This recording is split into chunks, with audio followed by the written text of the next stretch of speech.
조국이 불바다가 됐는데 이제 돌아갈 곳도 없지 않나요? 수백 명의 천재들 앞에서 중국 기자가 던진 무례한 질문에 현장이 아수라장이 됐습니다. 부모님의 생사조차 알 수 없는 지옥 같은 상황. 16살이란 천재 소녀는 떨리는 손으로 마이크를 쥐고 대답했습니다. 한국으로 가겠습니다. 순간 장내가 얼어붙었습니다. 1945년 폐허가 된 베를린에서 미국과 소련은 총이 아닌 명단을 들고 싸웠습니다. 다음 전쟁의 승패는 천재의 뇌가 결정한다는 걸 알고 있었기 때문입니다. 80년이 지난 지금 그 싸움이 다시 시작됐습니다. 그런데 이번에 미국의 상대는 러시아가 아니었습니다. 보스턴 새벽 2시 나사 국장실에 전화기가 울렸습니다. 잡아야 합니다. 그 애가 한국행 비행기에 탔습니다. 대체 무슨 일이 벌어진 걸까요? 그날 오후 2시 15분, 제 인생의 궤도가 완벽하게 산산조각 나는 데는 대형 스크린에 뜬 단 한 줄의 빨간색 뉴스 속보면 충분했습니다. 저는 테헤란에서 온 16살 나시린입니다. 사건이 벌어진 곳은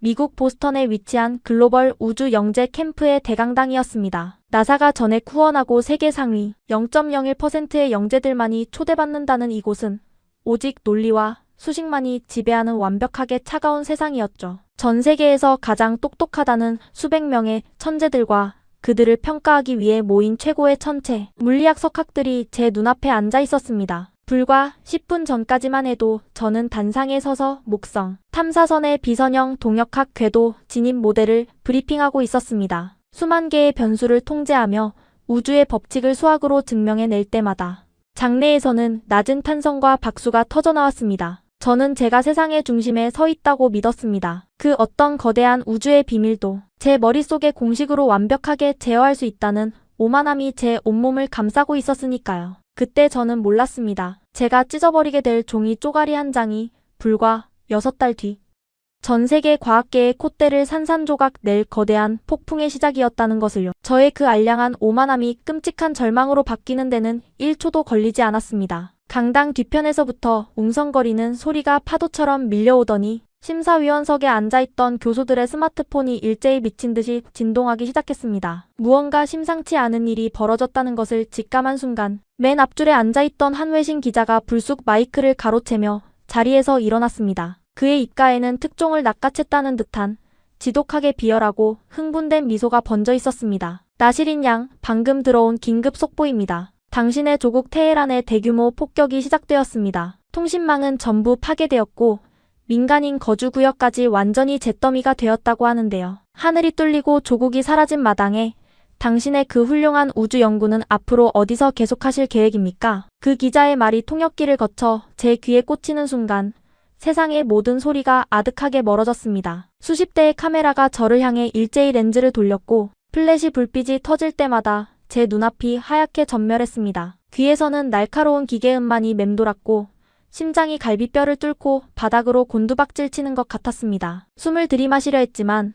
온몸의 피가 차갑게 얼어붙어 폐부로 공기가 들어오지 않았습니다. 대강당의 거대한 스크린에는 제가 띄워놓았던 아름다운 목성의 궤도 대신 시뻘건 화염에 휩싸여 무너져 내리는 테헤란 시내의 참혹한 영상이 속보로 흘러나오고 있었습니다. 세상에서 가장 똑똑하다고 자부했던 천재들이 모인 그 강당 안에서 제 조국을 향해 쏟아지는 미사일을 막아낼 수 있는 물리 공식은 단 하나도 없었습니다. 저는 덜덜 떨리는 다리를 이끌고 도망치듯 대강당을 빠져나왔습니다. 기숙사 방으로 뛰어들어간 저는 미친 사람처럼 고향집에 전화를 걸었습니다. 손가락이 찢어질 듯 번호를 눌렀지만 수화기 너머로는 전원이 꺼져 있어 연결할 수 없다는 차가운 기계음만 수백 번 반복될 뿐이었습니다. 통신망이 전면 단절된 전쟁통 속에서 늙으신 부모님이 살아계실 확률은 제로에 가까웠습니다. 침대 시트를 꽉 틀어진 손마디가 하얗게 질렸고 숨을 쉴 때마다 날카로운 유리 조각을 삼키는 것처럼 목구멍이 찢어질 듯 아팠습니다. 눈물이 말라붙어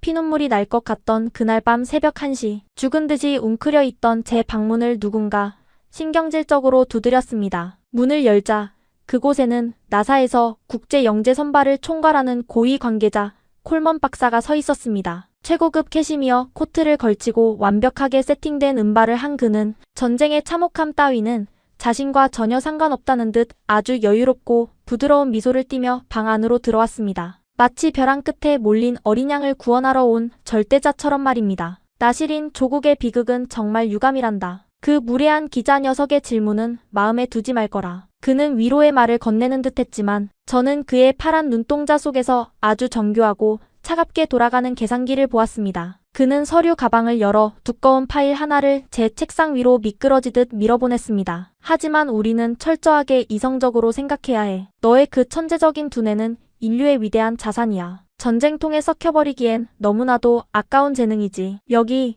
제트추진연구소 전액 장학금과 보스턴 최고급 기숙사, 그리고 너와 네 가족을 위한 미국 영주권 보장 서류가 있단다. 저는 멍한 눈으로 그 빳빳한 서류를 내려다보았습니다. 그리고 가장 마지막 장, 붉은색 잉크로 인쇄된 단 한 줄의 조항에서 시선이 멈췄습니다. 미국 정부에 영구적으로 귀속되며 향후 모든 연구, 성과와 권리는 나사의 소유로 한다는 명백한 노예 계약서였습니다. 콜먼 박사는 제 어깨를 가볍게 쥐며 낮게 속삭였습니다. 네가 이 서약서에 사인만 한다면 나사와 연계된 미 정부의 모든 정보망과 특수구출팀을 동원해서라도 네 부모님을 안전한 곳으로 빼내주마. 너는 그저 우리를 위해, 위대한 미국의 우주 개척을 위해 그 똑똑한 머리로 궤도 방정식만 풀어주면 되는 거야. 아주 합리적이고 완벽한 거래지 않니? 합리적인 거래. 그 단어가 고막을 때리는 순간 저는 명치 끝에서부터 뜨거운 구역질이 치밀어 오르는 것을 느꼈습니다. 그들은 제 부모님의 목숨을 인질로 잡고 제 뇌의 가치를 달러로 환산해 흥정하고 있었습니다. 타인의 끔찍한 불행을 틈타 자비로운 구원자의 얼굴을 하고서 저를 철저히 자신들의 소유물로 만들려 들고 있었습니다. 그것은 제 재능에 대한 존중이 아니라 폭력보다 더 잔인하고 오만한 서구 엘리트주의의 민낯이었습니다. 저는 천천히 자리에서 일어났습니다. 손끝이 파르르 떨렸지만 눈빛만큼은 절대 흔들리지 않으려 입술을 꽉 깨물었습니다. 그리고 콜먼 박사가 건넨 그 수십억짜리 서류 뭉치를 집어들어 그의 오만한 눈앞에서 아주 천천히 그리고 완벽하게 갈기갈기 찢어버렸습니다. 콜먼 박사님, 제 부모님의 목숨값이 제가 풀어낼 궤도 방정식 몇 개인가요? 얼굴에서 미소가 사라진 박사를 향해 저는 또박또박 말했습니다. 저는 당신들의 쇼윈도에 전시될 똑똑한 원숭이가 아닙니다. 내 조국이 불타고 가족이 죽어가는 것을 구경하며 던져주는 당신들의 그 더럽고 오만한 자선은 단 한 푼도 받지 않겠습니다. 찍찍 찢겨나간 백지수표 조각들이 보스턴 기숙사의 차가운 바닥 위로 눈송이처럼 흩날렸습니다. 얼굴이 불그락푸르락하게 달아오른 콜먼 박사는 거칠게 방문을 열고 나가며 저주에 가까운 독서를 퍼부었습니다. 후회하게 될 거다. 그 알량한 자존심 때문에 네 부모가 싸늘한 시신으로 발견되고 나서야, 비참하게 짓밟히고 나서야 내 제안이 얼마나 위대했는지 깨닫게 될 거야. 쾅 하는 소리와 함께 문이 닫히고 방 안에는 다시 끔찍한 정적이 찾아왔습니다. 허세 좋게 서류를 찢어버렸지만 당장 갈 곳 없는 16살의 이방인 소녀가 마주한 현실은 참혹했습니다. 부모님의 생사조차 알 수 없는 캄캄한 절망 속에서 제가 기댈 곳은 세상 어디에도 없어 보였습니다. 다리에 힘이 풀려 주저앉으려던 찰나 침대 구석에 팽개쳐져 있던 휴대폰이 아주 짧게 진동했습니다. 화면에는 유일한 핏줄, 서울로 시집간 언니 파린의 이름이 떠 있었습니다. 떨리는 손으로 통화 버튼을 누르자마자 언니의 다급한 목소리가 쏟아져 들어왔습니다. 나실인 짐 쌀 필요도 없어. 무조건 몸만 빠져나와. 형부가 방금 보스턴에서 인천으로 오는 비행기표 끊었으니까 당장 공항으로 뛰어. 여기서 언니랑 형부가 널 지킬게. 제발 살아만 있어줘. 언니의 목소리 뒤로 낯선 한국인 형부 강태성의 굵직한 목소리가 들려왔습니다. 처제 일단 와. 오면 다 살 길이 생기니까 무조건 와. 저는 가방을 움켜쥐고 기숙사를 빠져나왔습니다. 공항으로 향하는 택시 안에서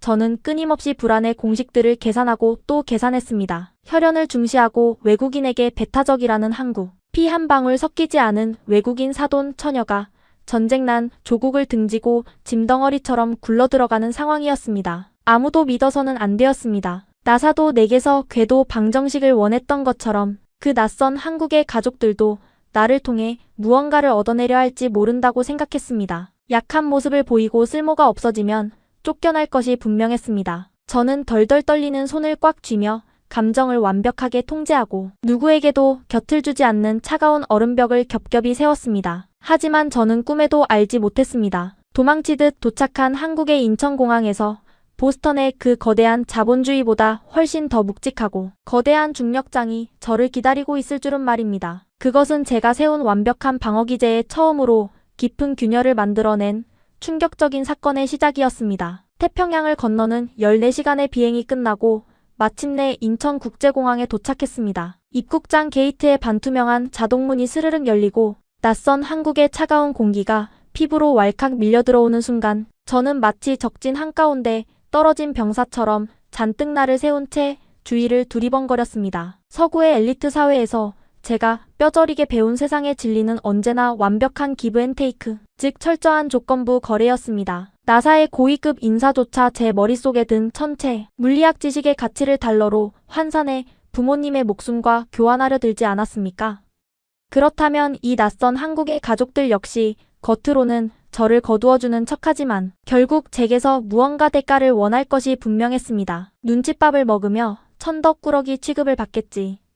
쫓겨나지 않으려면 내 천재성을 증명하고 내가 쓸모있는 인간이라는 걸 그들에게 끊임없이 어필해야만 해. 수많은 인파 속에서 저 멀리 언니 8인과 덩치가 산만한 낯선 한국인 남자, 그리고 나이가 지긋한 한국인 할머니 한 분이 저를 향해 허겁지겁 뛰어오고 있었습니다. 언니의 남편인 강태성 형부와 언니의 시어머니인 최명숙 여사님이 분명했습니다. 저는 숨을 크게 들이마시고 짐짓 도도하고 당당한 표정을 지으려 애썼습니다. 저들이 저를 위아래로 훑어보며 얼마나 성가신 불청객인지 계산하는 눈빛을 보낼 거라 단단히 각오하고 있었으니까요. 제 스펙을 묻는다면 제가 나사에서 어떤 평가를 받았고 앞으로 어떻게 이 집안에 도움이 될 수 있는지 완벽한 영어로 프레젠테이션을 할 준비까지 마친 상태였습니다. 하지만 제 앞에 도착한 최명숙 여사님은 제 예상과 완전히 다르게 행동하셨습니다. 제 IQ가 몇인지, 보스턴 캠프에서 어떤 성적을 거두었는지, 심지어 제 부모님의 안위조차 묻지 않으셨습니다. 대신 거칠고 마디가 굵은 두 손으로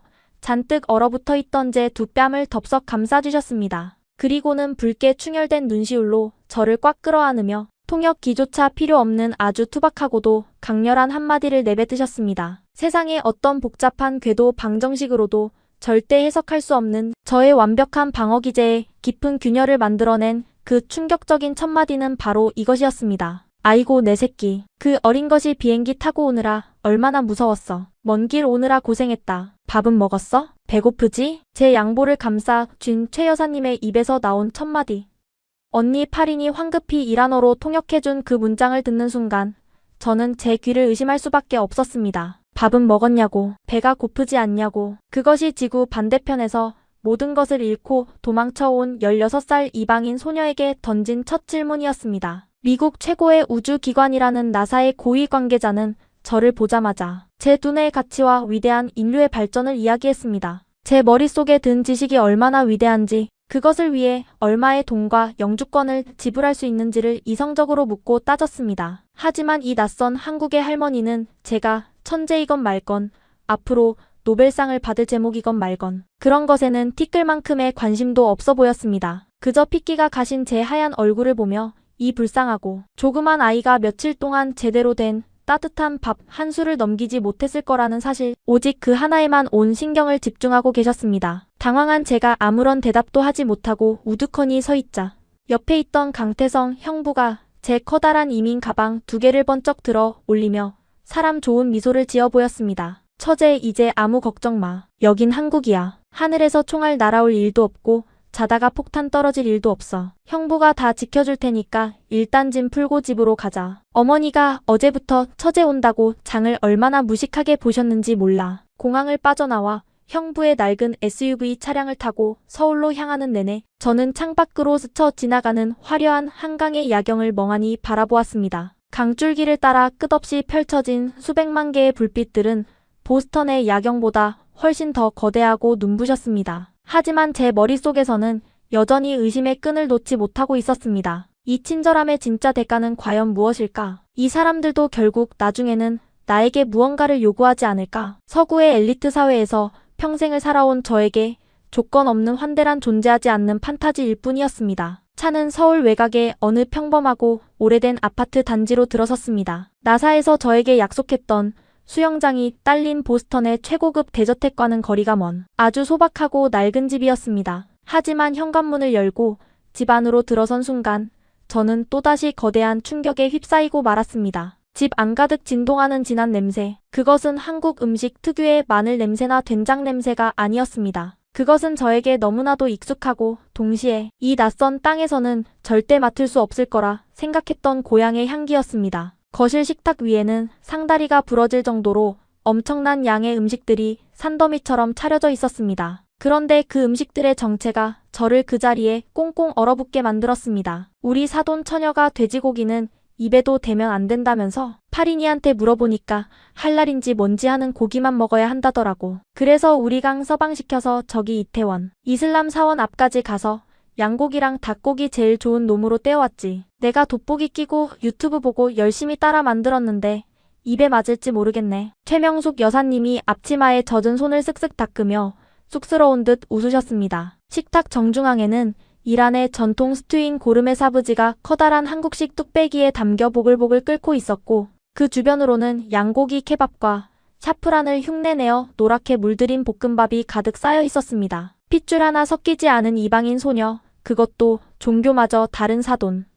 처녀를 위해 이 연세 지긋한 한국인 할머니가 무거운 돋보기를 끼고 유튜브 영상을 더듬더듬 찾아가며 꼬박 이틀 밤을 새워 낯선 페르시아 요리를 만들어 내신 겁니다. 자리에 앉은 저는 덜덜 떨리는 손으로 숟가락을 들어 고르메 사브지를 한 입 떠 넣었습니다. 완벽한 고향 테헤란의 맛은 아니었습니다. 특유의 허브향 사이로 묘하게 한국의 고추장이 약간 섞인 듯 칼칼하고 매콤한 끝맛이 혀끝을 강렬하게 맴돌았습니다. 완전히 어설프고 기상천외한 퓨전 요리였습니다. 그런데 그 투박하고 매콤한 국물이 식도를 타고 텅 빈 위장으로 뚝 떨어지는 순간 아주 낯선 뜨거움이 온몸의 혈관을 타고 쫙 퍼져나갔습니다. 맛이 이상해? 아이고, 내가 한국 고추장을 한 숟갈 넣었더니 매운가 보네. 입에 안 맞으면 억지로 안 먹어도 돼. 최 여사님이 당황하시며 시원한 물잔을 내미셨지만 저는 고개를 세차게 가로저었습니다. 그리고는 숟가락을 쥔 채 그대로 식탁 위로 고개를 푹 숙이고 말았습니다. 눈에서 굵은 눈물방울이 뚝뚝 떨어져 노란 볶음밥 위로 번져갔습니다. 소리내어 울지 않으려 아랫입술을 피가 나도록 꽉 깨물었지만 한 번 터져버린 울음은 도무지 멈출 기미가 보이지 않았습니다. 나사의 차가운 회의실에서도 소식을 처음 들었던 기숙사 방에서도 독하게 참고 버텼던 눈물이었습니다. 완벽한 천재로 보이기 위해, 상처받지 않는 기계로 보이기 위해 겹겹이 쌓아 올렸던 차갑고 거대한 얼음벽에 고추장이 섞인 이 정체불명의 따뜻한 스튜 국물이 처음으로 깊고 거대한 균열을 만들어내고 있었습니다. 미국은 저를 위대한 과학자로 대접하며 수십억 원과 영주권을 내밀었지만 한국은 저를 며칠 굶은 불쌍한 막내딸로 대접하며 뜨거운 밥을 내밀었습니다. 내 조국이 불타 없어졌다는 거대한 사실보다 내가 당장 배가 고프고 춥다는 아주 작은 사실에 더 가슴 아파하는 사람들. 저는 태어나서 처음으로 완벽한 안전함이라는 감정을 느꼈습니다. 이곳이라면, 이 낯선 사람들의 곁이라면 내가 굳이 천재가 아니더라도 우주의 비밀을 풀어내는 쓸모를 증명하지 않더라도 절대 쫓겨나지 않겠구나. 제가 어깨를 들썩이며 짐승처럼 오열하자 최 여사님은 제 등짝을 투박하지만 세상에서 가장 따뜻한 손길로 퍽퍽 두드려 주셨습니다. 울지 마라. 밥 넘어갈 땐 우는 거 아니야. 사람이 속이 든든해야 슬픔도 이겨내고 버티는 거다. 부모님 소식은 우리gang 서방이 백방으로 알아보고 있으니까 넌 아무 걱정 말고 밥이나 푹푹 떠먹어. 저녁 식사가 끝난 후 강태성 형부는 제 옷소매를 잡아 끌며 옥상으로 올라가자고 했습니다. 차가운 겨울바람이 부는 아파트 옥상에는 낡고 흠집이 난 싸구려 천체 망원경 하나가 덩그러니 놓여 있었습니다. 형부는 멋쩍게 머리를 극적이더니 제게 망원경에 렌즈를 내밀었습니다. 처제 우주 공부한다고 했지? 중고시장에서 하나 주워왔어. 나사에 있는 수백억짜리 망원경보다는 구리겠지만 하늘이 다 똑같은 하늘이지. 보스턴 하늘 다르고 한국 하늘 다르겠어? 폭탄 떨어지는 무서운 하늘 말고 여기서 진짜 예쁜 별을 봐라. 저는 망원경에 조심스럽게 눈을 가져다 댔습니다. 싸구려 렌즈 너머로 서울의 화려한 네온사인 위로 아스라이 빛나는 겨울 별자리들이 눈에 들어왔습니다. 전쟁으로 조국의 하늘을 잃어버렸던 16살의 천재 소녀가 지구 반대편 한국의 허름한 아파트 옥상에서 세상에서 가장 따뜻하고 거대한 새로운 우주를 발견하는 순간이었습니다. 그날 밤 저는 한국 특유의 쩔쩔 끓는 따뜻한 온돌 바닥에 누워 정말 오랜만에 깊고 단잠에 빠졌습니다. 바닥에서 올라오는 훈훈한 열기가 제 얼어붙은 뼈속까지 녹여주는 듯 했습니다. 하지만 다음날 아침 꿀맛 같은 늦잠에서 깨어나 거실로 나온 저를 기다리고 있던 것은 따뜻한 된장찌개의 냄새만이 아니었습니다. 출근 준비를 하며 넥타이를 매던 강태성 형부가 식탁 위에 두툼한 서류 봉투 하나를 툭 내려놓았습니다. 봉투 겉면에는 한글로 무언가 딱딱한 글씨가 적혀 있었습니다. 처제 어제 푹 잤지? 자, 이건 형부가 처제를 위해 밤새 준비한 깜짝 선물이야. 처제 그 천재적인 머리, 한국에 왔다고 그냥 푹 썩히면 형부가 천벌받아. 내가 여기저기 수소문해서 한국에서 제일 똑똑하다는 괴물들만 모인다는 과학고등학교에 특별 편입학을 성사시켜놨어. 당장 다음 주 월요일부터 출석하면 돼. 교복도 다 맞춰놨으니까. 순간 제 손에 들려있던 물컵이 바닥으로 쨍그랑 떨어지며 산산조각이 났습니다. 겨우 한 끼의 따뜻한 밥으로 마음의 균열이 생기긴 했지만 저는 아직 이 낯선 나라의 사람들을 완전히 믿지는 못하고 있었습니다. 그런데 한국의 고등학교라니요. 그것도 전국의 내로라 하는 천재들이 말 그대로 목숨을 걸고 입시 전쟁을 벌인다는 한국의 과학고등학교라니요. 말도 완벽하게 통하지 않는 이방인 소녀가 이기주의와 극단적인 경쟁이 판을 치는 한국의 엘리트 교육 현장 한가운데로 던져진다는 것은 곧 사회적 죽음을 의미하는 것이나 다름없었습니다. 따뜻한 밥 한 끼가 만들어준 안도감은 아직 너무 얇고 불안정했습니다. 저는 다시 한번 마음속에 방어벽을 세우며 이를 악물었습니다. 이제 보스턴의 영재 캠프보다 수십 배는 더 잔혹하고 숨막히는 진짜 전쟁터,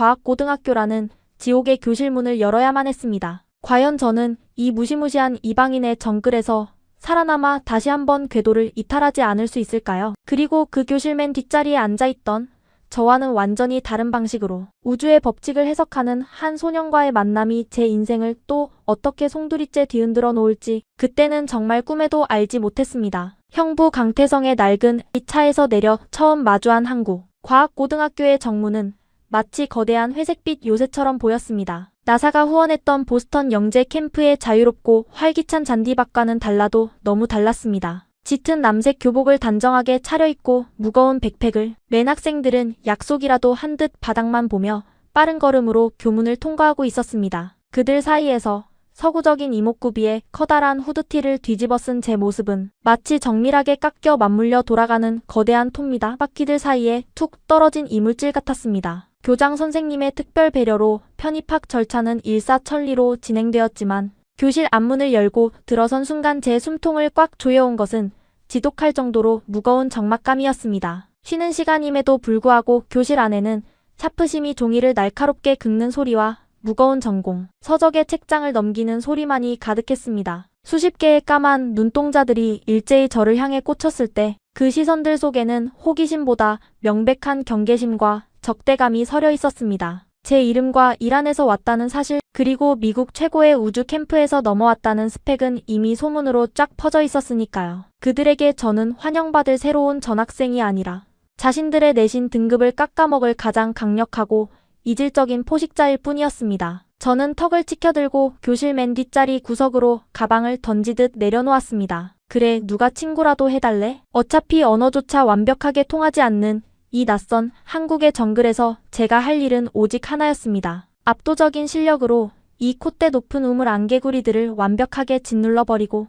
제 천재적인 가치를 증명하는 것뿐이었습니다. 그것만이 이 집안에서 쫓겨나지 않고 나아가 제 부모님을 구출하기 위해 제가 가질 수 있는 유일한 무기라고 믿었으니까요. 그날 오후 제 오만함이 교실을 완전히 뒤집어 놓은 사건이 터졌습니다. 심화 천체 물리 시간이었습니다. 백발이 성성한 물리 선생님은 칠판에 복잡한 대기 역학의 난제를 적어 내려가기 시작했습니다. 인공위성이 지구로 귀환할 때 겪는 대기 마찰 계수와 궤도 이탈 변수를 구하는 문제로 대학원생들도 며칠 머리를 싸매고 고민해야 할 수준의 악랄한 계산식이었습니다. 선생님은 분필을 내려놓으며 한국어로 무언가를 길게 설명하셨습니다. 통역 앱을 통해 이어폰으로 들려온 내용은 대략 이러했습니다. 이 문제를 이번 수업 시간 내에 완벽하게 푸는 학생에게는 다가오는 국제물리 올림피아드 국가대표 선발전에 학교 대표 티켓을 주겠다는 것이었죠. 교실 안에 한국 학생들은 절망적인 한숨을 내쉬며 미친 듯이 공식을 노트에 베껴 적기 시작했습니다. 하지만 제 눈에 그 문제는 너무나도 선명하고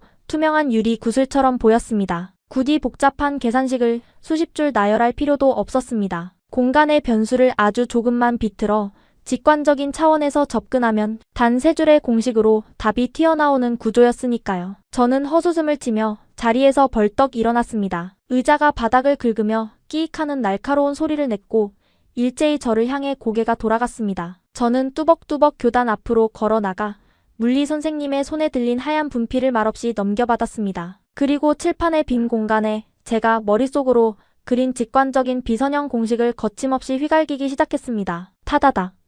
고요한 교실의 하얀 분필이 초록색 칠판을 때리는 경쾌한 마찰음만이 울려 퍼졌습니다. 기호와 시그마, 그리고 미지수들이 춤을 추듯 얽히고 설키며 단 1분 만에 완벽한 해답으로 도출되었습니다. 분필을 탁 내려놓고 돌아서는 순간 교실은 문자 그대로 진공 상태가 되었습니다. 학생들의 입은 떡 벌어져 있었고 물리 선생님은 안경을 치켜 올리며 칠판의 공식과 저를 번갈아 바라보며 경악을 금치 못했습니다. 저는 선생님을 향해 어깨를 한번 으스해 보이고는 다시 제자리로 돌아와 엎드렸습니다. 제가 천재라는 사실을 입증하기엔 너무 시시한 문제라고 생각했습니다. 하지만 그 사건은 저를 교실에서 더욱 완벽하게 고립시키는 끔찍한 기폭제가 되었습니다. 학생들은 저를 외계인 보듯 피하기 시작했습니다. 점심시간이 되면 저는 매점에서 사온 차가운 샌드위치를 들고 인적이 드문 도서관 구석 열람실에 처박혔습니다. 한국 학생들은 밥을 먹을 때도 무리를 지어 다니며 끊임없이 예상 문제를 묻고 답했습니다. 그들의 교과서는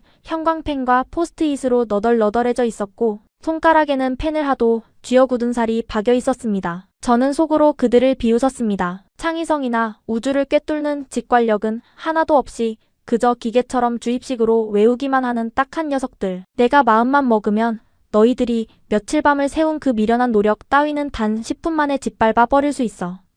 그런데 제 그 오만한 얼음벽에 처음으로 기이한 균열을 만들며 다가온 사람이 있었습니다. 우리 반의 반장이자 제가 전학 오기 전까지 이 학교의 압도적인 전교 1등이었던 남학생 윤혜일이었습니다. 윤혜일은 다른 아이들처럼 저를 질투하거나 피하지 않았습니다. 그는 늘 차분하고 무심한 눈동자로 제 풀이 과정을 묵묵히 관찰했습니다. 그러던 어느 날 제가 혼자 도서관에서 양자 역학 논문을 영어로 작성하고 있을 때였습니다. 윤혜일이 맞은편에 불쑥 노트북을 내려놓고 앉더니 제 모니터 화면을 손가락으로 가리켰습니다. 6번째 줄 수식에 치명적인 오류가 있어. 소수점 셋째 자리 계산이 틀렸잖아. 그의 입에서 나온 유창하지만 억양이 딱딱한 영어를 듣는 순간 저는 발끈해서 쏘아붙였습니다. 겨우 소수점 하나야. 전체적인 흐름과 직관적인 아이디어가 훨씬 중요한 거 아니야? 이런 자잘한 계산 따위는 나중에 나사 컴퓨터가 알아서 해준다고. 저는 영어로 날카롭게 대답했습니다. 제 날 선 반응에 윤혜일은 눈도 깜짝하지 않고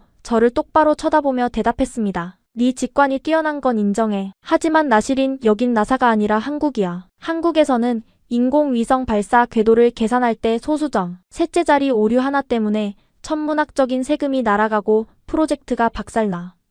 우리는 완벽해질 때까지 수천 번, 수만 번을 검증하고 또 검증해. 혼자서 100점을 맞는 오만한 천재보다 완벽을 위해 팀원들과 함께 밤을 새우는 미련한 노력이 결국엔 세상을 바꾸는 법이라고. 윤혜일은 서툰 영어에 한국어를 섞어 말했습니다. 그의 말은 묘하게 제 자존심을 심하게 긁었습니다. 팀이라고? 서구의 엘리트 사회에서 팀이라는 것은 그저 나보다 능력이 떨어지는 자들이 제 발목을 잡는 거추장스러운 족쇄일 뿐이었습니다. 저는 코웃음을 치며 노트북을 거칠게 덮어버렸습니다. 그래, 어디 한번 두고 보자. 너희들의 그 미련한 노력과 팀워크가 내 천재성을 이길 수 있는지. 그리고 며칠 뒤 제 오만함을 산산조각 낼 중간고사 대체 프로젝트 과제가 발표되었습니다. 차세대 고효율 위성통신망을 지상기지국과 연동하여 설계하라는 무시무시한 과제였습니다. 선생님은 4명씩 조를 짜서 진행하라고 했지만 저는 단호하게 거절했습니다. 언어도 완벽하게 통하지 않는 열등한 녀석들과 점수를 나누느니 차라리 혼자서 완벽한 모델을 만들어 이 학교의 모든 콧대를 꺾어버리겠다고 다짐했습니다. 저는 꼬박 일주일을 밤낮 없이 도서관에 틀어박혔습니다. 나사 캠프에서 다루었던 최신 논문들을 인용하고 저만의 독창적인 물리 공식을 대입하여 완벽에 가까운 통신망 설계도를 그려 나갔습니다. 하지만 제출을 단 하루 앞둔 날 밤, 저는 머리카락을 쥐어뜯으며 끔찍한 절망에 빠지고 말았습니다. 이론적으로는 완벽했습니다. 하지만 이 설계도를 실제 한국이라는 특수한 지형에 대입하는 순간 제가 세운 모든 공식이 엉망진창으로 꼬여버리기 시작한 겁니다. 한국 특유의 사계절 기후, 변화에 따른 극단적인 대기습도 편차, 전 국토의 70%가 산으로 이루어진 복잡한 지형의 전파방의 개수, 그리고 인구 밀도가 비정상적으로 높은 도심의 지하 통신망 교란 데이터가 저에게는 전혀 없었습니다. 서구의 넓은 평원지대와 캘리포니아의 맑은 날씨를 기준으로 세운 제 완벽한 궤도 공식은 이 좁고 산이 많으며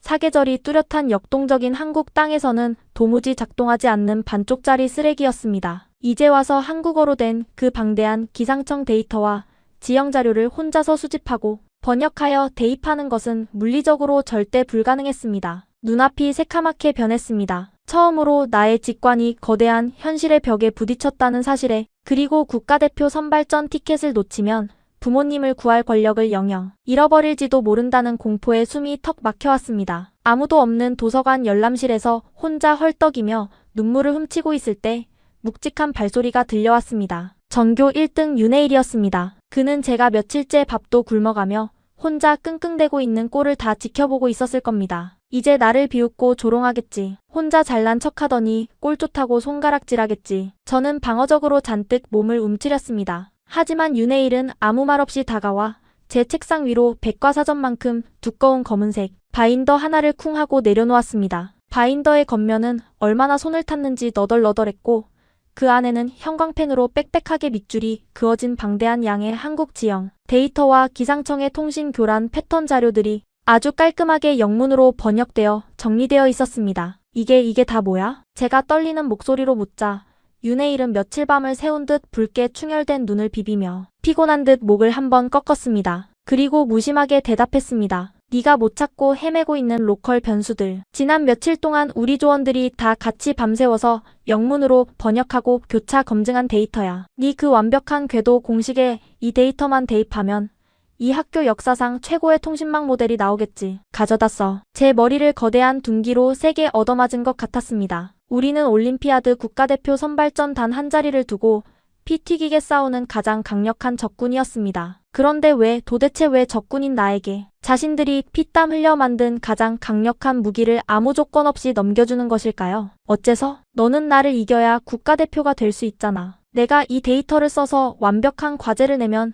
네가 질 텐데 도대체 왜 이러는 거야? 제 절규에 가까운 질문에 윤혜일은 뒤를 돌아보며 씩 웃었습니다. 그 미소에는 저를 향한 얄팍한 적대감도 알량한 동정심도 없었습니다. 오직 단단하고 기이한 연대감만이 서려 있었습니다. 우리는 한 팀이잖아. 네가 만점을 받든 내가 만점을 받든 결국 가슴에 태극마크를 달고 세계대회에 나가서 이겨야 하는 건 한국팀이야. 미국 나사 애들이 콧대 높이고 있을 때 우리가 다 같이 박살을 내줘야지. 혼자서 1등 해봤자 팀이 지면 무슨 소용이야? 빨리 그 공식에 대입이나 해. 시간 없어. 그날 밤 저는 텅 빈 도서관 열람실에 앉아 소리 없이 펑펑 울었습니다. 제가 평생을 서구 사회에서 살아오며 배웠던 철저한 개인주의와 차가운 생존 법칙이 이 이상한 나라의 교실에서 완벽하게 박살나고 있었으니까요. 그들이 피땀 흘려 모은 데이터를 대입하자 제 프로젝트는 단 한 번의 오차도 없는 완벽한 결과물로 완성되었습니다. 그리고 너무나 당연하게도 저와 윤혜일은 나란히 국제물리 올림피아드 국가대표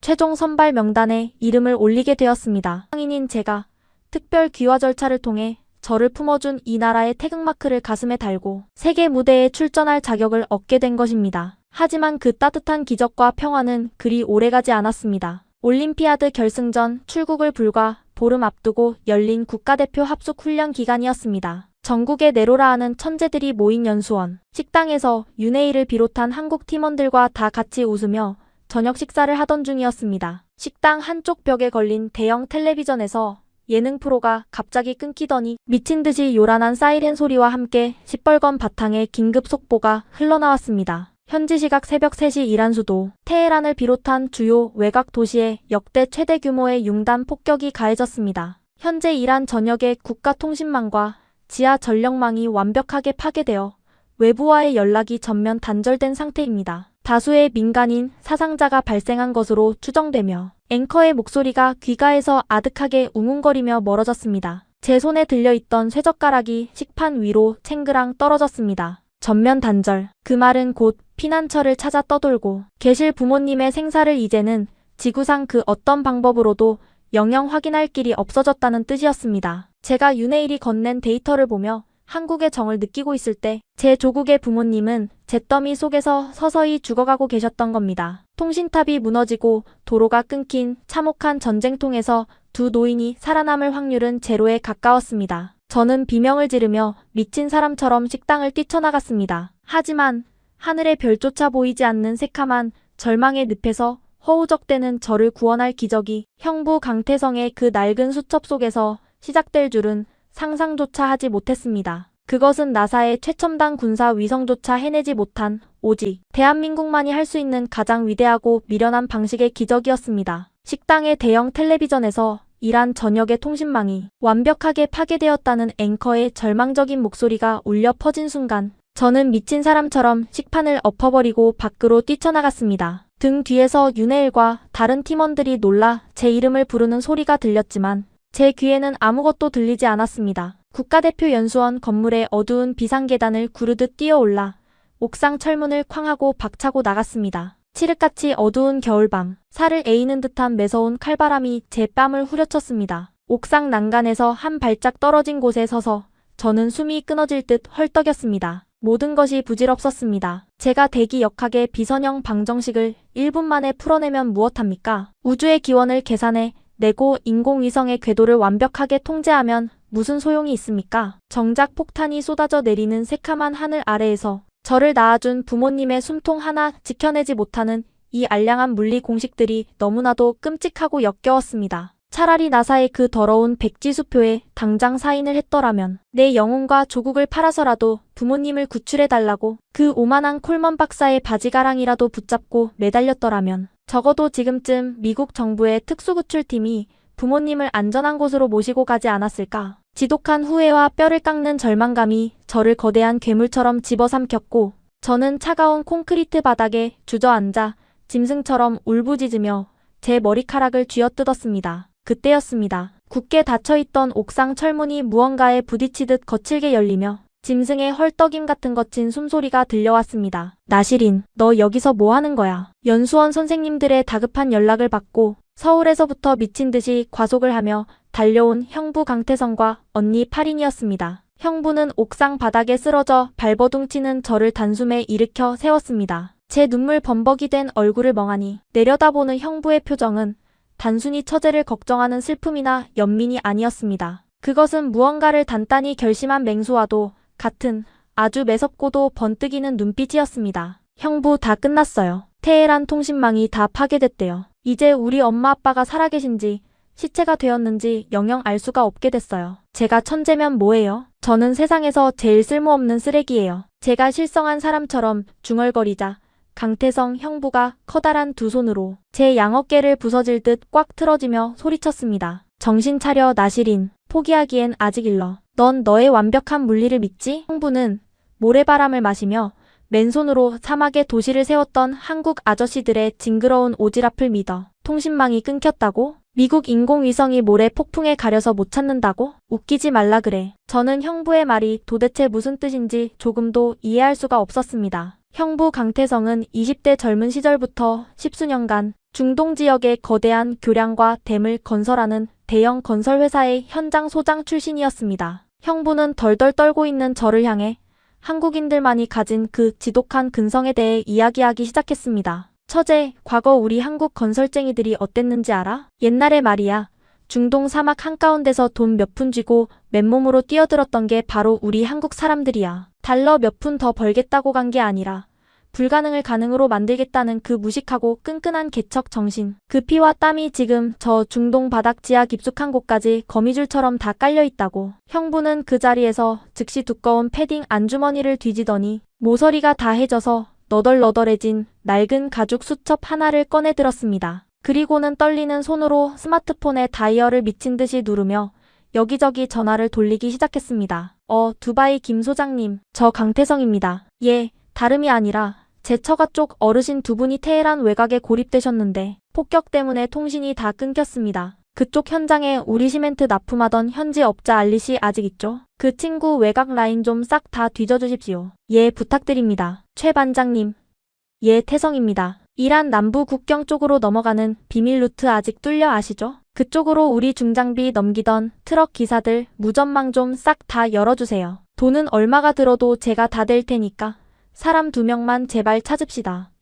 그것은 제 상상을 완전히 초월하는 그야말로 경이로운 광경이었습니다. 나사의 최첨단 군사 위성이나 미국 정부의 공식 외교 채널이 아니었습니다. 과거부터 중동에 펄펄 끓는 사막 한가운데서 땀 흘리며 모래바람을 마셨던 한국 건설 노동자들, 그들이 현지인들과 같은 솥에서 밥을 나누어 먹고 때로는 멱살을 잡고 싸우며 때로는 무너지는 갱도에서 서로의 목숨을 구해주며 거미줄처럼 촘촘하고 기형적으로 엮어놓은 민간 네트워크가 이 새벽에 실시간으로 가동되기 시작한 겁니다. 두바이의 한국인 소장이 테헤란의 현지 시멘트 업자에게 연락을 취하고 사우디에 있는 한국인 반장이 이란 국경을 넘나드는 트럭 기사들에게 군용 무전기로 신호를 쳤습니다. 폭격으로 기지국 통신망이 파괴되었다면 직접 낡은 트럭을 몰고 비포장도로를 달렸고 전화가 안 되면 사람을 띄워 입에서 입으로 소문을 냈습니다. 나사가 수십억 달러짜리 위성으로 하늘에서 땅을 내려다볼 때 한국의 중년 아저씨들은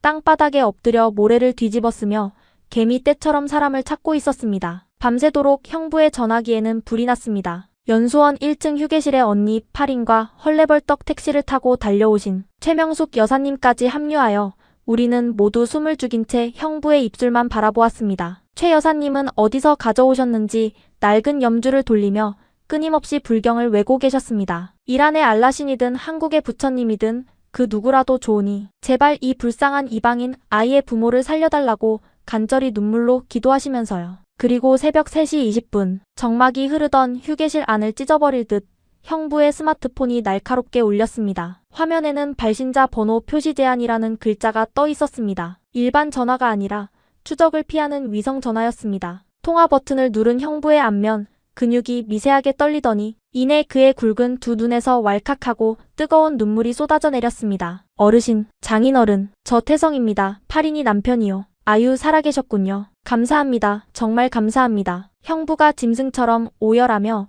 덜덜 떨리는 손으로 제게 스마트폰을 넘겼습니다. 수화기 너머로는 심한 전파 잡음과 함께 제가 그토록 듣고 싶어 미칠 것 같았던 익숙하고도 쉰 목소리가 들려왔습니다. 나시린 내 딸 나시린이니? 우리는 안전하단다. 한국 건설 회사가 예전에 지어놓은 지하 깊은 대피 벙커에 숨어있어. 여기서 알게 된 한국인 현장 감독관이 자기 비상용 위성 전화를 몰래 빌려주었단다. 밥은 잘 먹고 있니? 다친 데는 없고? 엄마였습니다. 하늘에서 무자비한 폭탄이 쏟아져 내리는 지옥 속에서도 기적처럼 한국 건설 현장의 거대한 지하 벙커로 피신하여 목숨을 부지하고 계셨던 겁니다. 그 거대한 중동의 사막 한가운데서 이름조차 알지 못하는 한국인 아저씨들의 징그러울 만큼 끈질긴 오지랖과 끈끈한 정이 기적을 만들어낸 것입니다. 저는 전화를 두 손으로 꼭 붙잡고 목 놓아 울었습니다. 그 울음은 끔찍한 절망의 끝에서 터져나온 가장 완벽한 환희이자 저를 살려준 이 기적 같은 나라의 사람들을 향한 맹렬한 감사함이었습니다. 부모님의 생존을 확인한 그날 밤,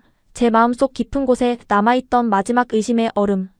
조각마저 완벽하게 녹아내려 증발해버렸습니다. 저는 더 이상 갈 곳 없는 이방인 천재 소녀가 아니었습니다. 보이지 않는 수만 명의 한국인, 가족들이 든든하게 등 뒤를 받쳐주고 있는 세상에서 가장 자랑스러운 대한민국 국가대표팀의 일원이었습니다. 가자 윤해일, 짐 싸자. 일본 도쿄로 건너가서 나사고 자시고 콧대 높은 놈들 다 박살을 내버리자고. 다음날 아침, 저는 그 누구보다 밝고 결의에 찬 목소리로 윤해일과 팀원들에게 외쳤습니다. 우리는 완벽한 한 팀이 되어 출국 준비를 마쳤습니다. 부모님이 지하 벙커에 살아계신다는 사실 하나만으로도 제 머릿속의 직관력과 지능은 2배 이상으로 팽창하며 폭발하는 듯 했습니다. 그 어떤 악마 같은 궤도 문제가 나와도 펜 하나로 전부 찢어버릴 자신이 있었습니다. 그런데 일본 도쿄로 출국하기 바로 전날 밤이었습니다. 합숙훈련소 정문 앞에 번쩍이는 검은색 최고급 세단 한 대가 미끄러지듯 멈춰 섰습니다. 그리고 굳게 닫힌 차 문이 열리며 최고급 수제 구두를 신은 남자의 발이 빠져나왔을 때 펄펄 끓어오르던 제 심장은 다시 한번 차갑게 얼어붙고 말았습니다. 말끔한 은발머리에 서류 가방을 들고 뱀처럼 여유로운 미소를 지으며 제 앞에 나타난 불청객. 그는 바로 보스턴에서 저에게 영주권 서약서를 들이밀었던 나사의 콜먼 박사였습니다. 그가 태평양을 건너 이 늦은 밤 한국의 훈련장까지 저를 쫓아온 이유는 단 하나뿐이었습니다. 그것은 제 부모님의 목숨을 미끼로 던지는 세상에서 가장 달콤하고도 잔인한 악마의 속삭임이었습니다. 훈련소 정문 앞을 가로막은 거대한 검은색 세단. 그 차가운 금속성 광택은 방금 전까지 부모님의 벙커 생존 소식을 듣고 펄펄 끓어올랐던 제 심장을 순식간에 차갑게 얼어붙게 만들었습니다. 묵직하게 열린 차문 사이로 완벽하게 다려진 최고급 수트와 은발을 번쩍이며 내린 사람은 두말할 것 없이 나사의 콜먼 박사였습니다. 보스턴에서 제게 부모님의 목숨을 미끼로 조국을 버리라고 강요했던 그 오만한 서구, 엘리트주의와 거대 자본의 상징 말입니다. 그는 한국의 매서운 겨울바람 속에서도 전혀 위축됨 없이 오히려 이 외곽의 초라한 국가대표 훈련소 건물을 비웃듯 여유로운 미소를 띠며 저를 향해 천천히 걸어왔습니다. 그의 몸에서 풍기는 값비싼 향수 냄새가 훈련소 주변의 흙냄새를 덮어버리며 제 코끝을 찔렀습니다. 그것은 곧 거대한 자본과 권력, 그리고 절대적인 힘의 냄새였습니다. 나시린, 이 작은 나라의 구석진 훈련소까지 너를 찾아오느라 꽤 고생을 했단다. 네가 보스턴에서 내 위대한 제안을 거절하고 도망쳤을 때 나는 네가 감정에 치우쳐 이성적인 판단력을 상실한 불쌍한 어린아이라고 생각했지. 하지만 며칠 전 이란의 대규모 폭격이 떨어졌다는 소식을 듣고 네가 얼마나 공포에 떨고 있을지 걱정이 되더구나. 그래서 내가 직접 아주 확실한 선물을 하나 들고 태평양을 건너왔지. 콜먼 박사는 훈련소 1층의 낡은 면회실 소파에 다리를 꼬고 앉아 서류 가방에서 다시 한번 그 지긋지긋한 두꺼운 파일 뭉치를 꺼내어 탁자 위로 밀어보냈습니다. 보스턴의 기숙사 방에서 제가 반으로 찢어버렸던 바로 그 백지수표와 영주권 서약서였습니다. 새로 인쇄된 빳빳한 종이 위에는 이전보다 훨씬 더 파격적인 연구, 지원금과 혜택들이 빽빽하게 적혀 있었습니다. 제가 아무 말 없이 하얀 종이와 그의 얼굴을 번갈아 노려보자 콜먼 박사는 몸을 앞으로 숙이며 뱀처럼 교활하고 낮게 속삭였습니다. 네가 방금 전 그 우스꽝스러운 한국의 민간 건설업자들의 도움으로 부모님과 위성 전화를 했다는 사실은 이미 정보망을 통해 보고를 받았다. 한국인들이 꽤나 쓸데없는 오지랖을 부렸더구나. 하지만 나시린, 아주 이성적이고 차갑게 계산을 해보거라. 지하 벙커? 그곳이 언제까지 안전할 것 같니? 물과 식량이 떨어지면 혹은 현지 무장 세력이 벙커의 환기구를 찾아내면 그 늙고 힘없는 네 부모님은 결국 도간에 든 쥐처럼 굶어 죽거나 총에 맞을 운명이야. 전화 한 통 연결했다고 목숨을 건진 게 아니란 말이다. 그의 말은 예리한 비수처럼 제 폐부를 깊숙이 찔러 들어왔습니다. 아무리 부정하고 싶어도 절대 부정할 수 없는 참혹한 현실이었습니다. 형부 강태성의 민간 네트워크가 기적처럼 부모님을 찾아냈지만 사방에 폭탄이 터지는 전쟁의 한가운데서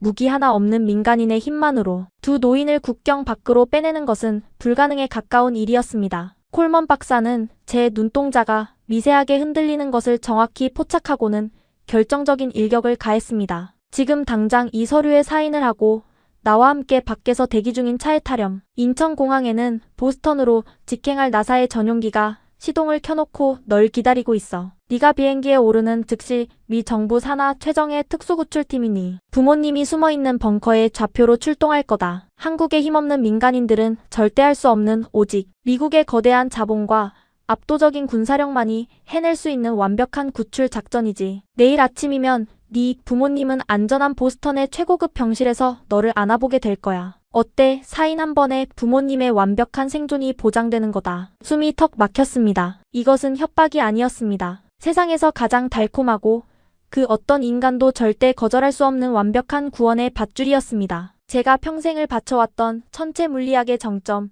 수십억 원의 돈, 흔들리지 않는 지위, 그리고 무엇보다 제가 세상에서 가장 사랑하는 부모님의 즉각적이고 확실한 생존 보장. 이 모든 것이 탁자 위에 놓인 종이 한 장과 펜자루 하나에 달려 있었습니다. 제 손이 덜덜 떨리기 시작했습니다. 제 머릿속의 이성적인 뇌세포들은 당장 펜을 집어들고 사인을 하라고 미친 듯이 소리치고 있었습니다. 가슴에 달린 태극마크.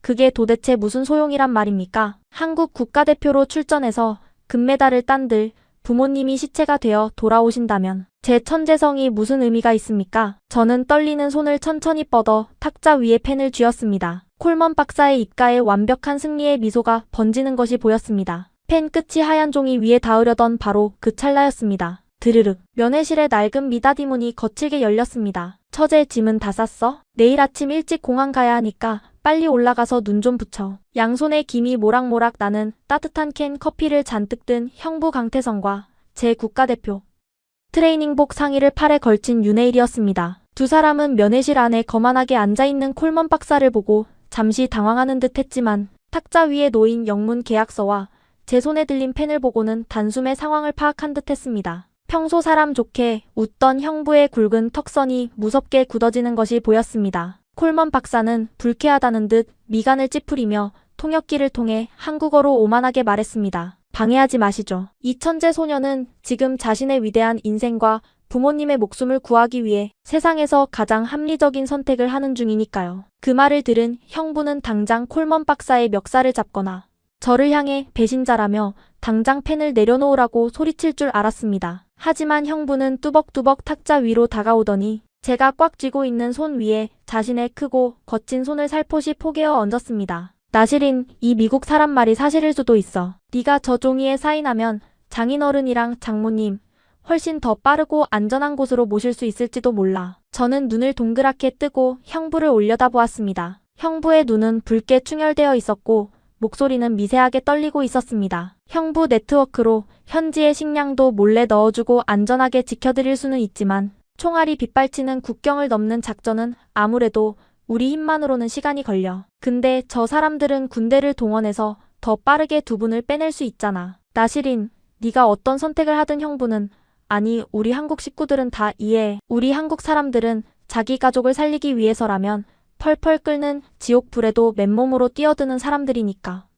네가 살기 위해서 우리를 버리고 저 미국 차에 올라탄다고 해도 절대 너를 원망하지 않아. 그러니까 오직 네 가족만 생각해. 형부나 태극마크 같은 건 다 버려도 돼. 형부의 그 묵직하고도 슬픈 그러나 진심이 가득 담긴 목소리가 제 고막을 때리는 순간 저는 거대한 망치로 머리를 세게 얻어맞은 듯한 충격에 휩싸였습니다. 이 사람들은 도대체 왜 이러는 걸까요? 자신들의 조국을 대표할 가장 강력한 무기를 눈앞에서 뺏기는 마당에 저 거만하고 재수없는 서구의 자본가에게 굴복하는 한이 있더라도 오직 저의 안위와 제 부모님의 목숨만을 진심으로 걱정해주고 있었습니다. 나사는 저를 도구로 썼지만 한국은 저를 완벽한 가족으로 대하고 있었습니다. 저는 천천히 고개를 돌려 윤혜일을 보았습니다. 윤혜일은 아무 말 없이 제가 평소에 매일 입고 다니던 짙은 남색과 보라색이 섞인 한국 트레이닝복을 제 어깨 위에 툭 걸쳐주었습니다. 그리고는 따뜻한 캔 커피 하나를 제 차가운 손에 쥐어주며 아주 덤덤하게 한마디를 던졌습니다. 나시린, 네가 여기서 미국으로 도망가면 다신 내 눈앞에 띄지 마. 근데 남아서 나랑 같이 도쿄로 가면 내가 가진 모든 데이터랑 내 시간 전부 다 바쳐서라도 네가 시상대 제일 높은 곳에 서게 만들어줄게. 선택은 네가 해, 천재소녀. 손에 쥐어진 캔 커피의 뜨거운 열기가 꽁꽁 얼어붙어 있던 제 심장 속으로 미친 듯이 파고들어 오기 시작했습니다. 이 뜨거움, 공항에 도착한 첫날 최명숙 여사님이 제 입에 넣어주셨던 그 매콤하고 뜨거운 고르메 사브지의 맛이 떠올랐습니다. 며칠 밤을 새워 번역한 데이터를 제 책상에 무심하게 툭 던져놓고 가던 윤혜일의 피곤한 뒷모습이 떠올랐습니다. 그리고 방금 전 통신이 끊긴 이란 사막 한가운데서 기적처럼 부모님을 찾아내 연결해준 그 수많은 한국 아저씨들의 투박한 목소리들이 귀가에 소용돌이쳤습니다. 이것이었습니다. 제가 나사의 수십억 원짜리 백지수표를 버리고 이 낯선 땅으로 도망쳐 온 이유. 돈으로 환산할 수 없는 어떤 정교한 천체 역학 공식으로도 절대 증명할 수 없는 맹목적이고 미련한 사랑. 그 끈끈한 정이라는 이름의 무기가 저를 완벽하게 결박하고 있었습니다. 저는 숨을 깊게 들이마시고 콜먼 박사의 얼굴을 똑바로 쳐다보았습니다. 그의 파란 눈동자 속에는 여전히 저를 얼마짜리 상품으로 매길지 계산기가 돌아가고 있었습니다. 저는 쥐고 있던 펜을 탁자 위로 툭 던졌습니다. 나시린, 지금 무슨 짓을 하는 거니? 설마 그 알량한 감상에 젖어 부모님의 목숨을 포기하겠다는 거냐? 콜먼 박사가 당황하며 소리쳤습니다. 저는 어깨에 걸쳐져 있던 한국 국가대표 트레이닝복 상의의 양팔을 제대로 꿰어 입었습니다. 왼쪽 가슴에 선명하게 박힌 태극마크가 유난히 무겁고도 미칠 듯이 뜨겁게 느껴졌습니다. 저는 트레이닝복의 지퍼를 턱 밑까지 끝까지 올려 입으며 아주 또박또박하고 단호하게 대답했습니다. 박사님, 미국 정부의 특수구출 작전은 필요 없습니다. 제 부모님은 지금 세상에서 가장 끈질기고 집요한 한국 건설쟁이 아저씨들이 완벽하게 지키고 계시거든요. 그리고 저는 제 뇌를 달러로 계산하는 나라의 용병으로 뛰지 않을 겁니다. 저는 오늘 밤 따뜻한 밥을 먹었는지를 걱정해 준 이 사람들의 나라, 대한민국을 위해 뛸 겁니다. 그러니 이 쓰레기 같은 종이 쪼가리는 두 번 다시 제 눈앞에 들이밀지 마시죠. 저는 탁자 위에 놓인 그 완벽하고 달콤한 계약서를 양손으로 움켜쥐고는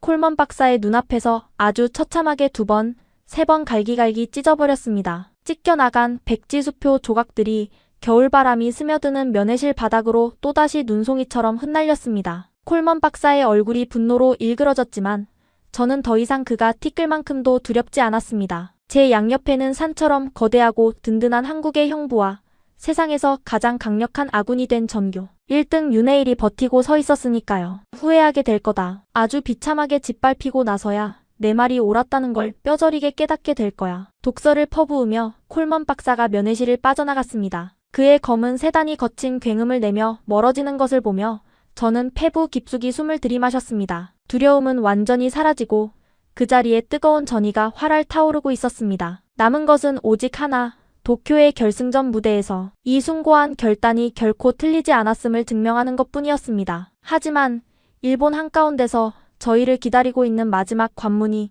세계의 모든 석학들이 포기해버린 악마의 난제일 줄은 상상도 하지 못했습니다. 과연 저의 직관력과 한국팀의 미련한 희생정신은 그 지독한 불가능의 벽을 뚫어낼 수 있을까요? 나사의 콜먼 박사가 퍼부은 저주 섞인 독서를 뒤로하고 우리 대한민국 대표팀은 드디어 국제물리 올림피아드 결승전이 열리는 일본 도쿄행 비행기에 올랐습니다. 저는 비행기 창밖으로 부서지는 새하얀 구름을 뚫어지게 바라보며 속으로 수백 번, 그리고 수천 번을 맹렬하게 다짐했습니다. 이기겠다. 반드시 완벽하게 승리해서 나를 거두어주고 제 부모님을 지켜준 이 위대한 나라의 재단에 금메달을 바치겠다. 하지만 결전의 장소인 도쿄대학의 거대한 돔 경기장에 들어선 순간 우리의 그 뜨거운 결의는 너무나도 참혹한 절망의 벽 앞에 부딪히고 말았습니다. 전 세계 수십 개국에서 선발된 최상위 천재들이 숨을 죽이고 있는 가운데 대회 주최 측이 경기장 정중앙에 거대한 대형 스크린을 통해 마지막 결승 과제를 띄운 순간이었습니다. 그 문제를 본 각국의 대표팀, 지도, 교사들조차 하얗게 질린 얼굴로 입을 다물지 못했고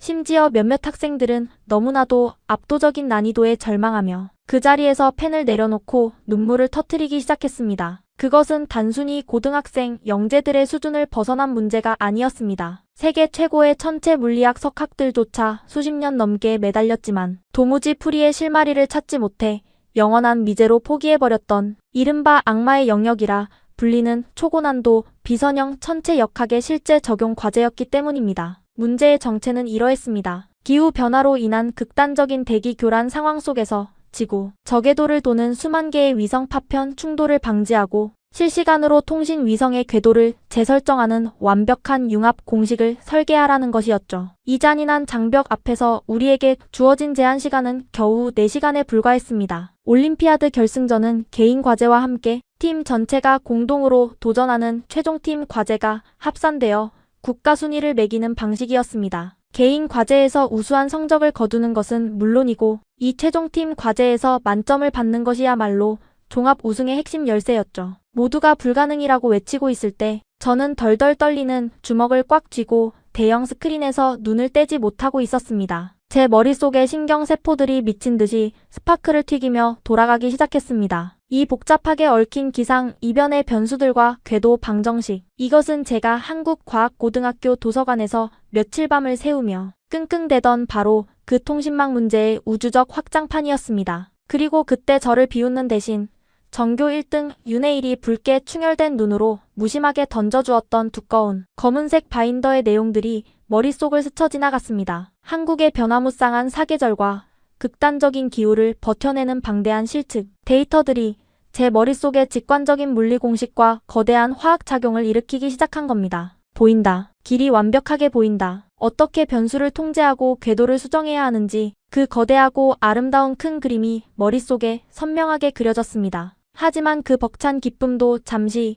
저는 덜덜 떨리는 양손으로 책상을 짚으며 털썩 주저앉고 말았습니다. 절망적이게도 저에게는 그것을 증명할 물리적인 시간이 턱없이 부족했습니다. 제 직관이 맞다는 것을 완벽한 수식으로 증명하기 위해서는 수만 개의 하위 변수들을 동시에 계산하여 하나의 거대한 식에 오차없이 대입해야만 했습니다. 아무리 천재적인 두뇌를 가졌어도 혼자서 이 모든 연산과 검증을 처리하려면 최소 10시간은 좋게 걸릴 미친 작업량이었습니다. 우리에게 남은 시간은 이제 겨우 3시간 30분 남짓. 혼자서는 절대 불가능해. 여기서 끝인 건가? 결국 개인의 천재성이라는 것은 시간이라는 물리적 장벽 앞에서는 한낱 먼지에 불과한 것인가. 제가 하얗게 질린 얼굴로 아랫입술을 피가 나도록 깨물고 있을 때였습니다. 제 옆자리에서 자신의 개인 과제 시험지를 뚫어지게 쳐다보던 윤혜일이 불쑥 제 팔꿈치를 툭 쳤습니다. 나시린 표정이 왜 그래? 너 답 찾았지? 궤도 보이냐? 제가 절망스러운 목소리로 헐떡이며 속삭였습니다. 찾았어. 근데 혼자서는 도저히 계산할 시간이 안 나와. 변수가 너무 많아. 나 혼자서는 절대 4시간 안에 증명할 수 없어. 끝났어. 그 말을 들은 윤혜일은 아주 잠시, 정말 찰나의 순간 동안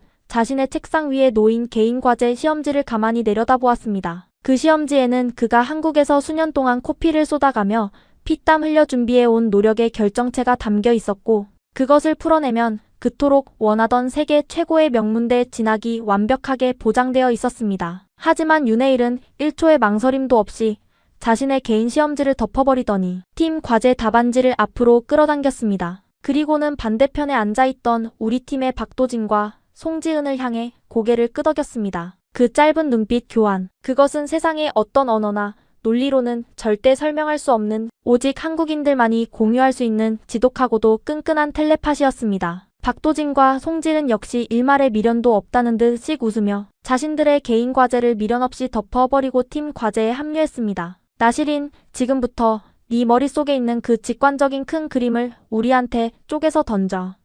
내가 A구역 대기 마찰 계수를 계산할게. 지은이가 B구역 궤도 이탈 변수를 맞고 도진이가 우리 둘의 값을 실시간으로 교차 검증한다. 넌 그냥 오케스트라 지휘자처럼 우리한테 지시만 내리고 마지막 결론만 뽑아내. 까짓것 세계 최고의 석학들이 풀다 도망친 문제, 우리 한국팀이 다 같이 박살을 내주자. 저는 너무 놀라 심장이 멎을 뻔했습니다. 너희들 미쳤어? 이렇게 하면 너희 3명의 개인 점수는 완벽한 0점이 돼. 개인 메달을 다 포기하겠다는 거야? 너희들의 인생과 미래가 걸려있잖아. 윤혜일이 펜의 플라스틱 뚜껑을 이빨로 물어뜯어내며 저를 향해 씩 웃었습니다. 우리는 한 팀이잖아. 미국 나사 애들처럼 각자 잘나서 혼자 100점 맞고 혼자 메달 따는 건 우리 한국 스타일 아니야. 한국에서는 네가 죽으면 나도 죽고 네가 살아야 우리도 같이 사는 거야. 팀 과제에서 만점을 받으면 종합점수로 다 뒤집을 수 있어. 그러니까 헛소리 그만하고 빨리 첫 번째 공식부터 불러. 시간 없어, 천재소녀. 눈시울이 붉어지며 시야가 흐려졌습니다. 서구의 차가운 엘리트주의에서는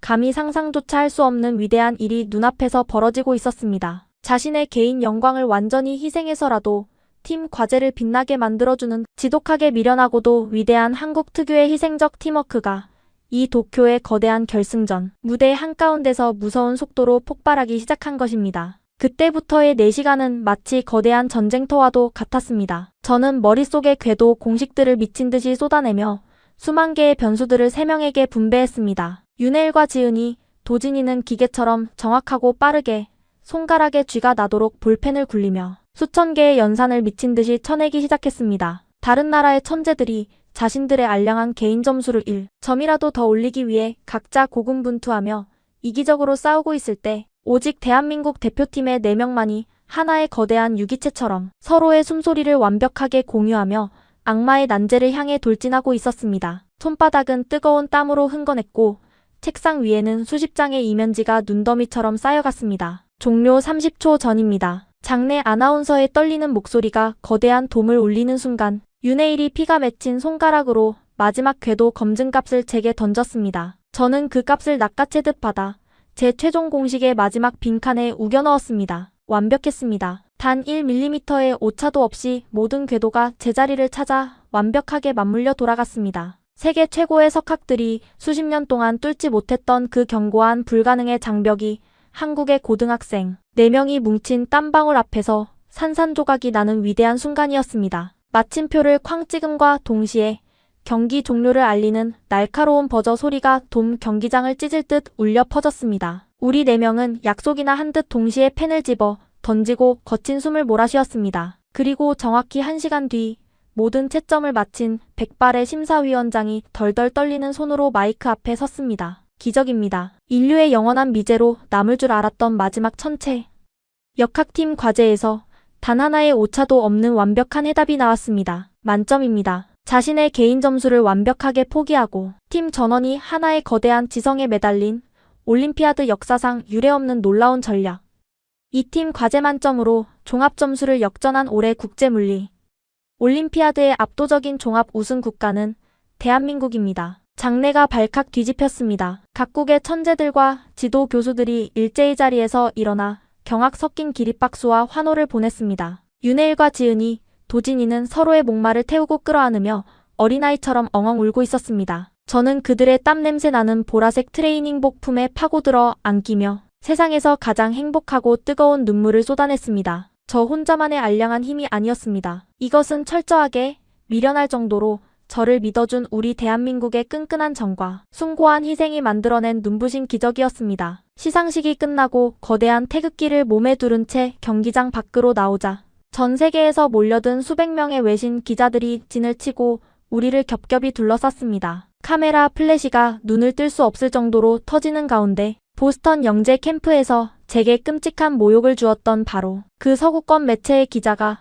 또다시 무례하게 마이크를 들이밀었습니다. 나시린 양, 당신은 조국 테헤란이 불타는 와중에 나사의 수십억 원짜리 제안과 미국 영주권을 찢어버렸습니다. 그리고 오늘 이 한국팀의 친구들은 자신들의 아이비리그 진학을 바닥으로 던지면서까지 당신의 공식을 도왔습니다. 도대체 왜 그렇게까지 완벽한 미국을 버리고 낯선 한국이라는 나라를 고집한 겁니까? 후회하지 않습니까? 수백 대의 카메라가 돌아가는 주변이 일순간 쥐죽은 듯 조용해졌습니다. 저는 왼쪽 가슴에 달린 태극마크를 오른손으로 꽉 쥐었습니다. 제 머릿속에는 모래바람을 뚫고 제 부모님을 벙커로 피신시켜준 한국 건설 현장 아저씨들의 투박한 땀방울과 저를 위해 밤새 돋보기를 끼고 매콤한 할랄 스튜를 끓여주신 최명숙 여사님의 거친 두 손이 스쳐 지나갔습니다. 그리고 무엇보다 지금 제 양옆에 자랑스럽게 서 있는 이방인인 저를 위해 자신의 가장 찬란한 미래를 포기해준 이 미련하고도 위대한 한국의 동료들이 있었습니다. 저는 카메라 렌즈를 똑바로 응시하며 제 인생에서 가장 묵직하고 단호한 목소리로 전 세계를 향해 대답했습니다. 전혀 후회하지 않습니다. 나사는 저를 데려가기 위해 제 머릿속에 든 뇌의 가치를 달러로 계산했습니다. 하지만 한국은 낯선 공항에 도착한 저를 안아주며 오늘 하루 따뜻한 밥을 먹었는지를 가장 먼저 걱정해 주었습니다. 서구의 엘리트 사회에서 저는 철저하게 혼자 고립된 차가운 천재였지만 대한민국이라는 나라에서 저는 어떤 시련이 와도 절대 무너지지 않는 완벽한 우리가 되었습니다. 제 뇌는 개인이 가질 수 있지만 제 심장을 펄펄 뛰게 하는 것은 오직 이 대한민국의 따뜻한 정뿐입니다. 저는 자랑스러운 대한민국 국가대표팀의 나시린입니다. 저는 완벽한 영어로 아주 당당하게 선언했습니다. 라고 말했습니다. 제 대답이 통역기를 타고 현장에 흘러나가는 순간 그 무례했던 기자의 입이 서서히 다물어졌고 주변을 둘러싼 수백 명의 서구 기자들은 무언가에 거대하게 얻어맞은 듯 아무런 질문도 하지 못한 채 멍하니 저를 바라보고 있었습니다. 그것은 거대한 자본과 이기적인 개인주의가 한국인들의 뜨거운 밥 한 끼와 맹목적인 희생 앞에 완벽하게 무릎을 꿇는 벅차고도 역사적인 순간이었습니다. 여러분, 지금까지 한 천재 소녀의 인생을 완벽하게 바꾼 사투를 함께 하셨습니다. 어떠셨습니까? 수백억 달러에 달하는 나사의 거대한 예산, 과거부터 중동 펄펄 끓는 사막에 깔린 수만 킬로미터의 한국 민간 네트워크, 그리고 세계 최고의 천재들이 스스로 내던진 백지 시험지 3장이 만들어낸 인류의 기적. 결국 미국 워싱턴 한복판에서 이 생중계를 지켜보던 나사의 콜먼 박사는 이렇게 뼈저린 패배를 인정했다고 합니다. 우리는 수십억 달러의 돈으로 천재의 차가운 뇌를 사려 했지만 한국은 투박한 밥 한 끼로 천재의 뜨거운 심장을 통째로 얻어버렸습니다. 라고 말이죠. 아무도 이방인 소녀의 캄캄한 내일을 믿어주지 않을 때였습니다. 거대한 자본이 영주권을 인질로 몰아세울 때 한국의 가족들은 조용히 매콤한 스튜를 끓여냈고 16살의 한국 아이들은 묵묵히 자신의 메달을 포기했습니다. 그리고 마침내 세상에서 가장 바보 같은 그 희생이 가장 이기적인 세상을 완벽하게 이겨냈습니다. 이 가슴 벅찬 이야기가 더 많은 사람에게 닿아야 한다고 생각하신다면 지금 당장 이 영상을 공유해 주십시오. 여러분의 화면 터치 한 번과 공유 하나가 계산기를 두드리지 않고 비를 함께 맞아주는 대한민국의 진짜 가치를 전 세계에 널리 알리는 위대한 명분이 됩니다. 가슴이 뜨거워지셨다면 지금 당장 댓글에 정 한 글자만 남겨주십시오.